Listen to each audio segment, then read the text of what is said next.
दिव्यांग पति पत्नी को एयरपोर्ट बन रहा है, उनकी जमीनें कीमती हो जाएंगी, इसलिए संपत्ति को हड़पने के लिए बुरी तरह माफियाओं ने मारा। इतनी सारी चर्चा हो रही है, कभी दिव्यांग महिला की चर्चा किया? पता है इसमें कितनी दिव्यांग महिलाएं आई हैं? नहीं आई है। मोदी जी की सरकार में जब पूरे सत्र कार्य नहीं हुआ था, अकेला एक अधिनियम पारित हुआ था और वो था 8वीं WDA 2016। विकलांगता का उसमें कैटेगरी 7 से बढ़ाकर 21 किया गया। पॉलिटिकल बैरियर को हटाने की बात किसी ने नहीं किया था, वो मोदी जी ने किया उस एक्ट में। पूरे उत्तर प्रदेश में एडीजे 7 की कोर्ट को विशेष न्यायालय नामित किया है। एसिड अटैक कैसे होता है? एसिड अटैक कभी सोचा? वो पुरुष ही नहीं करता। रामचरितमानस में प्रसंग आता है, मोह न नारी नारी के रूपा। आप क्या समझ, क्या पुरुष एसिड अटैक करता है? महिलाएं भी कर सकती है, भगवान अगर किसी उदाहरण हो जाए अच्छी बात है। वो सारे सीरियल देखे होंगे, वहां पे कंप्यूटर तो होती है, उसको धक्का देते गिर जाती है, उसके पांव टूट जाते हैं, वो कंपटीशन जीत जाते हैं। इसलिए आप थोड़ा सा इस तरह से हो जाइए कि आप मानव हैं, स्त्री पुरुष से थोड़ा ऊपर हो जाइए। माने वो ब्लाइंड थे, दीर्घतमा संस्कृत प्रकांड विद्वान, वो कमा खा नहीं, खुद कैसे खाते थे बात है, बच्चों को पाल नहीं पा रहे थे, उनकी पत्नी रोज उनको मारती। अभी लखनऊ में गोमती नगर में परिवार है, नाम नहीं लूंगा मैं, बुरी तरह मारा था उसने अपने पति को। अभी जरूरत किस चीज की है? अभी हमारे ना तो शासन को, शासन मतलब तो चाहे डीएम साहब हो, चाहे आपके कमिश्नर साहब हो, चाहे जज साहब हो, चाहे पुलिस विभाग के लोग, अभी उनको पता ही नहीं है RPWD एक्ट में है क्या। सेक्शन 89, 91, 92 जैसे SC/ST एक्ट नाम सुना है, तो उसी तरह से दिव्यांग के लिए है। और अगर कोई घटना आपके साथ हुई है, अगर 1 साल से ज्यादा की अवधि हो गई है, तो आप महिला आयोग में कंप्लेंट नहीं कर सकते। यही बहनें घर में सबको भोजन और चाय तो देती हैं, इसका आगे झंड में एक खुद का ख्याल नहीं है। इधर लेकर आपको एनीमिया हो सकता है, एनीमिया हो जाएगी, दिव्यांगता आ जाएगी, न्यूरोलॉजिकल डिसऑर्डर हो सकते हैं, आपको स्वस्थ रहना जरूरी है। अगर आप स्वस्थ रहेंगे तभी मोदी जी के स्वच्छ भारत की संकल्पना साकार हो सकती है, और तभी महिला कल्याण विभाग का अपना जो उद्देश्य है वो सफल हो पाएगा, सकारात्मक होना चाहिए। दहेज लेना और देना दोनों अपराध है, ये सिर्फ इतना कहने से काम नहीं चलेगा। चौक की बात चौके तक भी होनी चाहिए। हम लंबी लंबी भाषण फेंक दें, लंबी लंबी बातें कर दें, इतनी से बात तो नहीं बनने वाली है।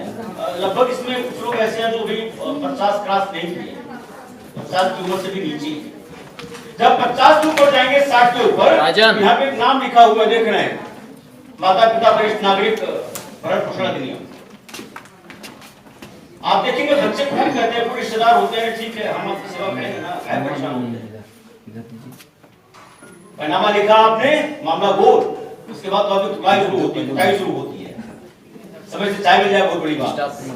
तो यह अधिनियम आपको उसमें मदद करता है। आपको सिविल कोर्ट जाने की जरूरत नहीं रहती है, आपके यहाँ प्रिस्क्राइब अथॉरिटी होती है। अब तो SDM हो गए हैं, समाज कल्याण विभाग के माध्यम से वह बैनामा शून्य घोषित हो सकता है। आपको फैमिली कोर्ट जाने की जरूरत नहीं है 125 के मेंटेनेंस के लिए, यही आपका अधिनियम काफी है। लेकिन अरे भाई कुछ आप आगे बढ़ो, कुछ हम आगे बढ़ते हैं, कुछ सरकार आगे बढ़ती है, सब लोग मिलकर काम करते हैं, और तब आप देखेंगे ये भारत वहां पहुंचेगा परम वैभवम नेतुमे तत्स्वराष्ट्रम। अगर राष्ट्र है तभी हम आप हैं। हमारा वजूद तब तक है जब तक हम अपने राष्ट्र में हैं, हमारे राष्ट्र की पहचान है। और इस राष्ट्र को तोड़ने के लिए लब जिहाद के नाम पर किस किस तरह से कुचक्र किए जा रहे हैं। अभी अंतरराष्ट्रीय विवाह पर बात आई है, उसे पुरस्कार मिलते हैं, अच्छी बात है।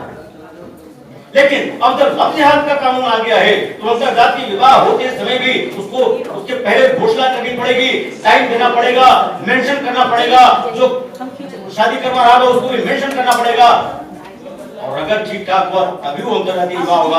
हमें लगता है कि आपके सामने थाली आ चुकी है, और मुख्य भजन न हो रुपाला या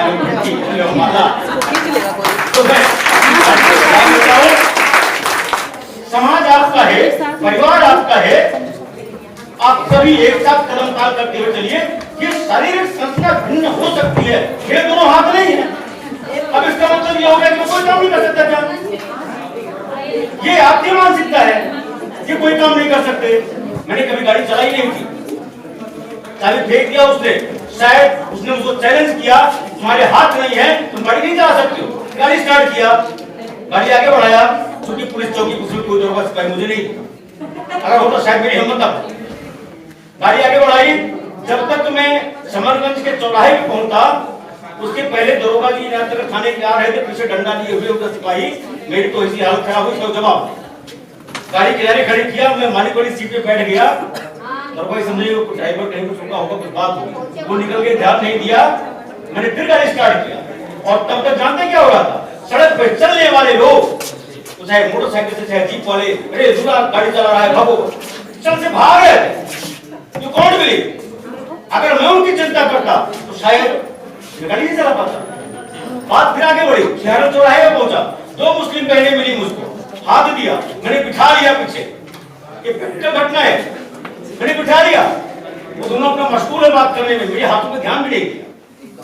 शिवराम मोड़ पे जब डिग्री कॉलेज है वहां उतरने के लिए हुई, उसको किराया देना था, उसको टैक्सी वाला होगा, ये रात भर जगह हुआ तो स्वाभाविक कपड़े ऐसे हो गए। जब मैंने कहा नहीं बल्कि आप जाओ जाओ, जैसे हाथ दो अल्लाह ऐसे करके तकलीफ नहीं करोगी, वो गिर पड़ी। मेरा कहने का तात्पर्य यहाँ पर सिर्फ इतना सा है कि मानसिकता आपको बदलनी है। हम पुरुषों से भी आगे हैं, हम सब कुछ कर सकते हैं। हमारे साथ किसी की हिम्मत नहीं रेप कर ले, किसी की हिम्मत नहीं छेड़खानी कर ले, किसी की हिम्मत नहीं वट पे हमको रोक दे, किसी की हिम्मत नहीं हमको हवादार रोक ले।